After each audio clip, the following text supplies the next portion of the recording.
নিয়ে রওনা দিচ্ছি, যে তোমার কাটা শেষ হয়ে গেছে গা। তো এখন আমি ছাগল নিয়ে দেবো এগুলো। তো যে কোনো জিনিসই পালা আর কি সহজ না। দেখা গেল প্রতিদিন আমার এরকম টোকা টাকা এক জায়গা থেকে এটির খাবার জোগাড় করতে হয়, না হলে এটি বাঁচাবো কি করে, সেটাও একটা বিষয় আছে।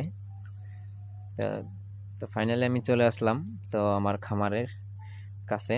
তো আমি এখন এই এই ইয়াগুলো, কলা পাতাগুলো আমি এখন ছাগলকে দিয়ে দেব। এই যে আমাদের খামার।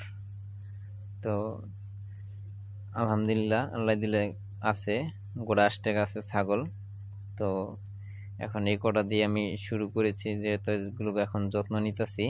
তো দেখি সামনে এখান থেকে আমার আল্লাহ কি দেয় কি হয়, অবশ্যই আপডেট পাবেন।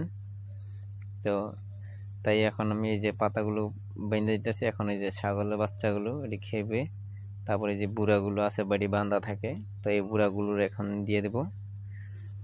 তো আল্লাহ দিলে যে এই ছাগলটা এখন মনে করেন যে গাভিন আছে আল্লাহ দিলে। তো এটা কিছুদিনের মধ্যে ইনশাল্লাহ আশা করি এটা বাচ্চা দিবে।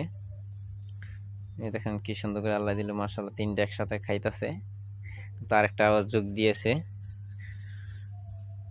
তো আজকে এই পর্যন্তই রইলো এই ভিডিওটা। তো নেক্সট ভিডিও পাওয়ার জন্য তো আমার ইউটিউব চ্যানেলটাকে সাবস্ক্রাইব করে নেবেন।